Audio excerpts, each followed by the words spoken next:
If you'd like to start by making yourself comfortable for some meditation and closing your eyes very gently,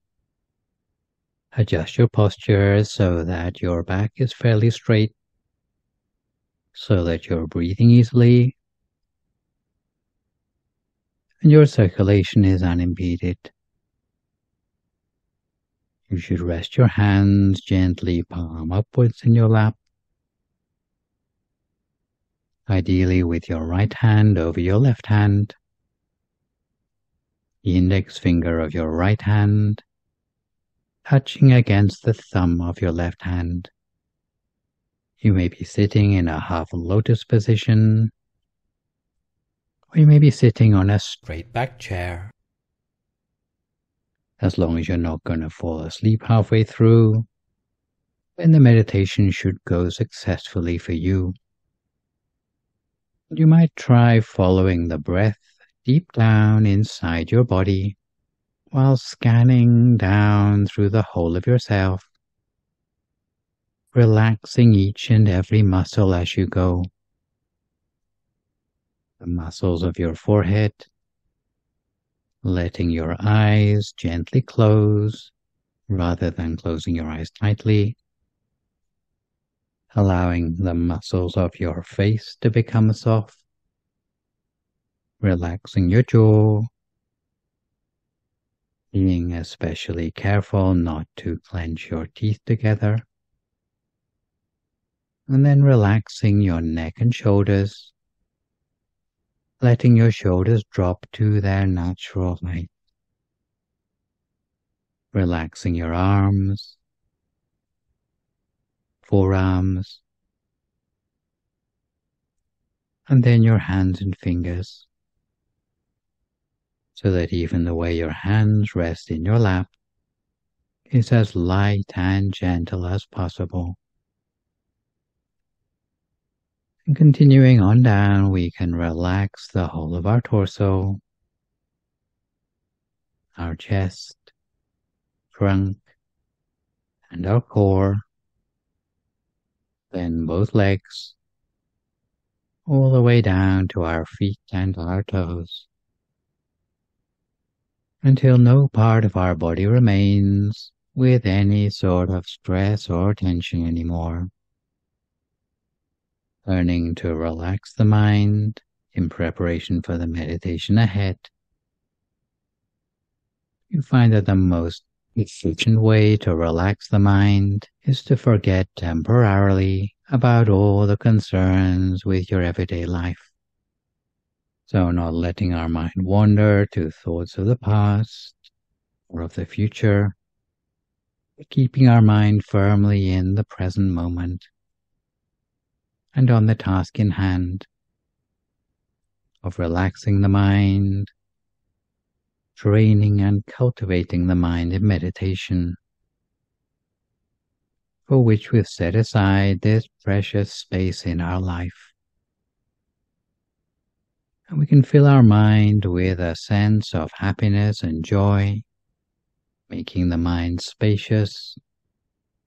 radiant, light and refreshed, spacious like the ocean, radiant like the morning sun, light as a feather, and refreshed like a flower bud in the early morning dew. So fill your mind with a sense of happiness and joy, as if that happiness and joy were composed of tiny particles that completely fill your body and mind, leaving no space within your mind for any other sort of thought. And inside our mind we reconnect with the best of our meditation, not with particular experiences we've had, but with what we can remember of the feeling that accompanied them, that sense of joy or well-being that accompanied the best of our meditation. or by conjuring up the same feeling all over again, which will somehow help us to return to that same place in our meditation again. The sense of lightness, the sense of the whole of our body being filled with happiness and joy. And when we feel refreshed and relaxed, both in body and in mind, very gently and using no effort at all, you can imagine the whole of your body to be nothing but a hollow cavity, an empty space with no organs or tissues, no muscles or bones. Alternatively, you might think of your body as being like a transparent bubble with nothing on the inside. For others who've been meditating for longer, it may be that you have a feeling as if your whole body has disappeared altogether, as if you were at the center of some great empty space, a place of your own creation. Whatever your experience of that inner space, now would be the time to remember back once again to some sort of inner image or feeling which you find helpful as an anchor for the mind. To keep the mind in place somewhere within the space of your body. It may be a bright image inside yourself, maybe like the sun, orange or yellow in color, white or gold, shining with a cool, clear light. It doesn't matter if the picture is not very clear, even if it's vague or fuzzy, you can accept it anyway, remembering that it's not your eyes that you're using to see the picture, but your mind itself. The nature of seeing with the mind is that pictures tend to start out vague and get gradually more well-defined as time goes on. If it's more of a feeling, then gently hold that feeling in your mind. So work with whatever you have and allow that inner object to make its way slowly downwards within the space of your body, almost as if you were slowly breathing the object down to the turning point of the deepest breath, almost as if you are gently swallowing the object down to the pit of your stomach. In either case, it will bring you to a point at the very center of your diaphragm, the center of gravity of the body, and a place which is particularly calming for the mind to be. We gently maintain our awareness at the center of the body by means of that inner object as continuously as we can for as long as we can, not letting our attention slip away anywhere else if we can help it. If we find our awareness wanders off, each time we realize, we just bring our awareness back again to the center of the body as before, for as many times as it takes for the mind to start to settle at the center of the body. And if there are thoughts still arising in the mind that disturb our meditation, it may be that we can just do our best to ignore them. But if this doesn't cut it for us, we can make use of that traditional mantra, hearing the words Samma Arahang, Samma Arahang, Samma Arahang,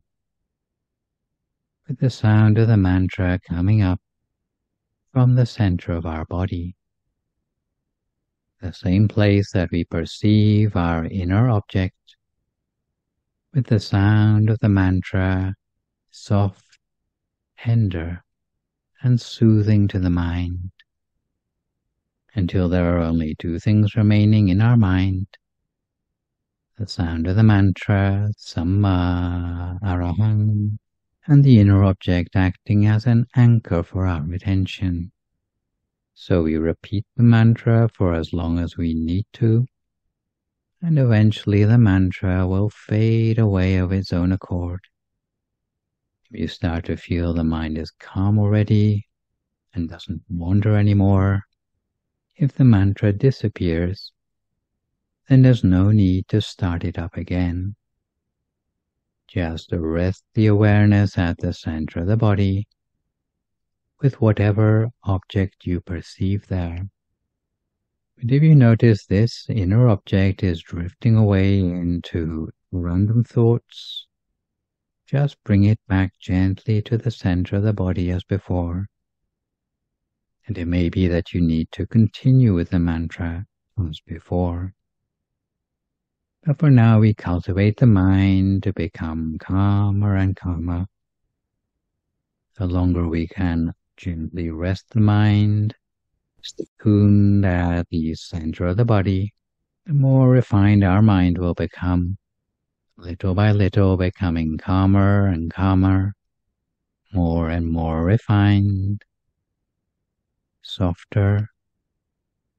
more peaceful. So we continue in this way, lightly and gently, for a few more moments in silence, until we come to the appropriate time.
So we continue to keep our mind gently on track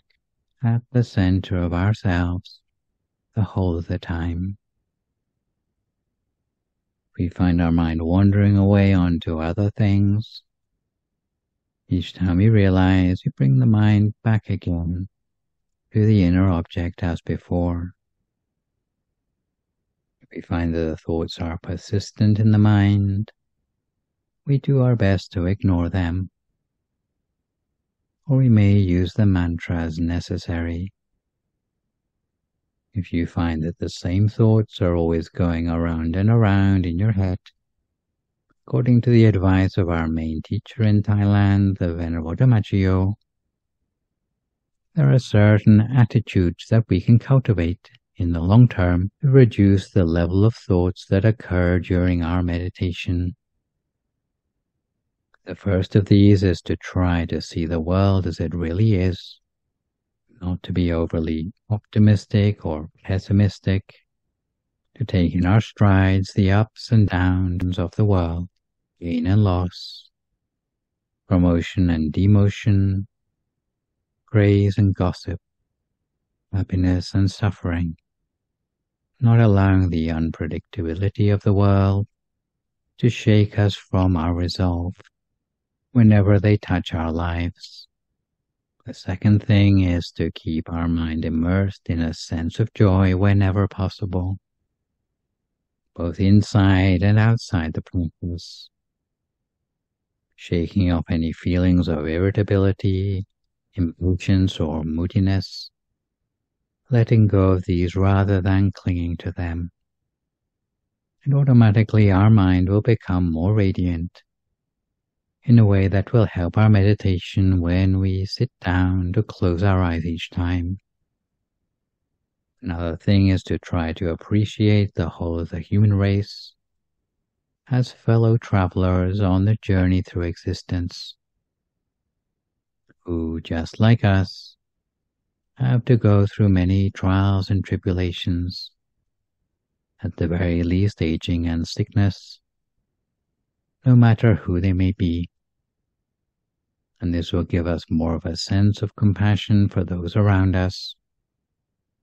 or a sense that we are surrounded by friends rather than strangers wherever we go. And even the minor irritations in our life will be the things that we can shake off more easily, which no longer stir up thoughts in the mind, allowing our mind to settle more quickly and avoiding the mental clutter that tends to cloud the mind. Also, if we're able to relativize the state of the world, seeing it as ultimately empty or transitory, then what the world throws at us will be a little easier to distance ourselves from, in a way that doesn't stir up so many thoughts in the mind. Training our mind in this way will maintain a sense of joyousness and will be better equipped to let go of the thoughts in a way that the mind can come closer to a standstill and to become easier for us to touch upon a sense of equanimity in our meditation each time we sit down to practice. So for now, we continue to keep our mind on track, gently focused at the center of ourselves, while maintaining a mind free of thoughts,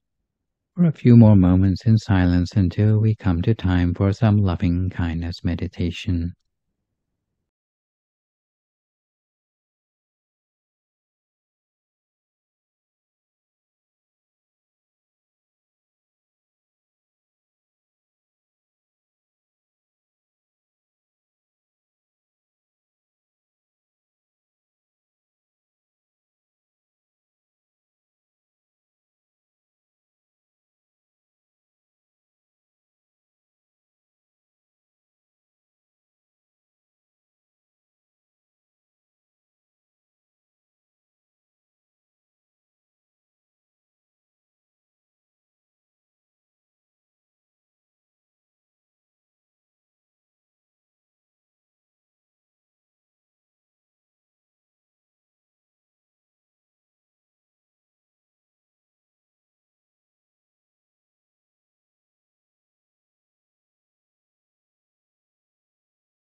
So we continue to keep our mind gently on track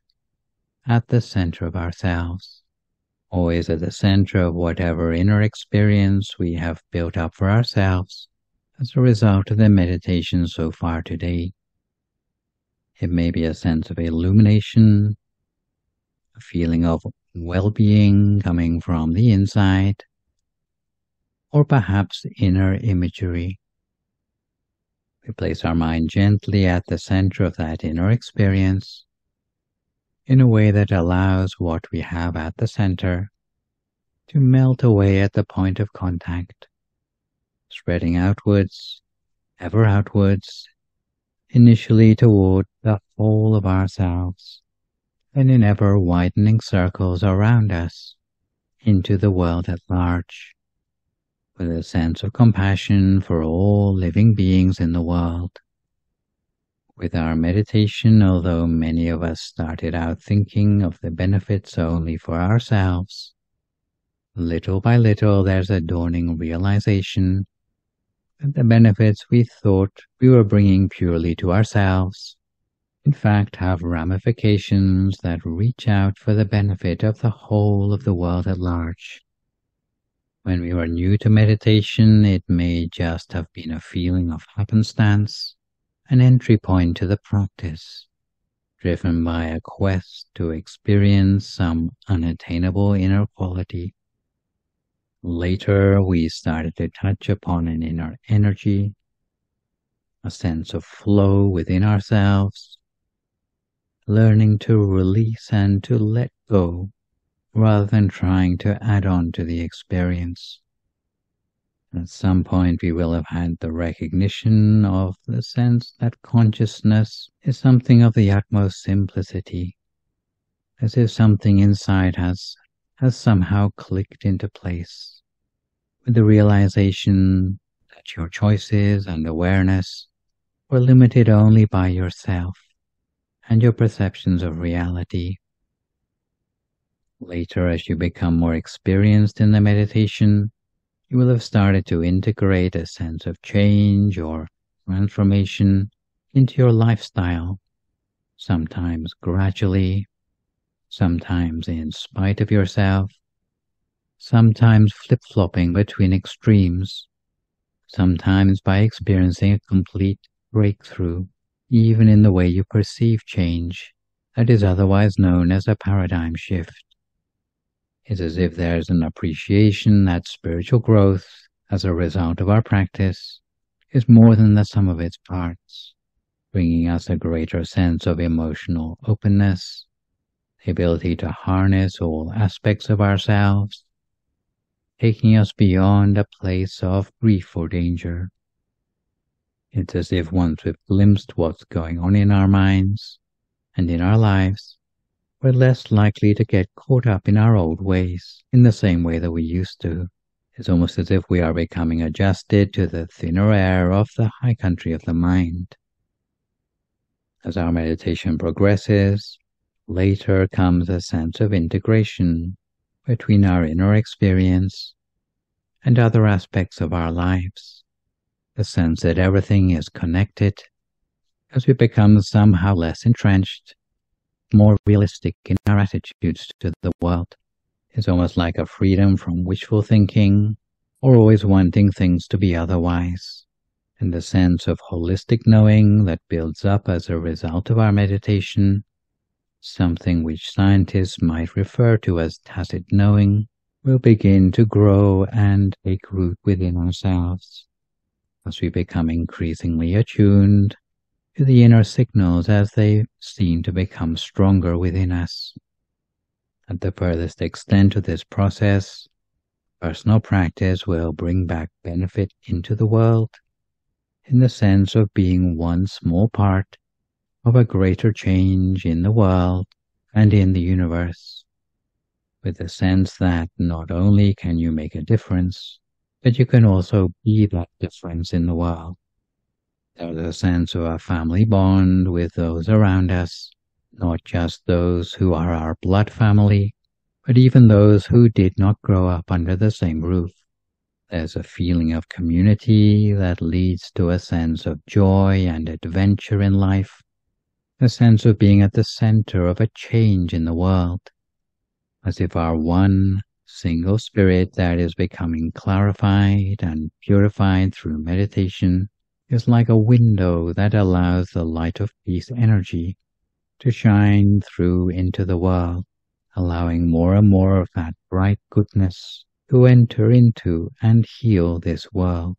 So although we started out in meditation, thinking only of the benefits to ourselves, but in the end, the positivity coming from the meditation reaches out holistically for the benefit of the world at large, almost as if our new state of mind heralds a new state for the world, a sense of transformation that starts with us ourselves. So we continue to spread loving kindness in this way, just for the last few moments of our practice together, until we come to the appropriate time.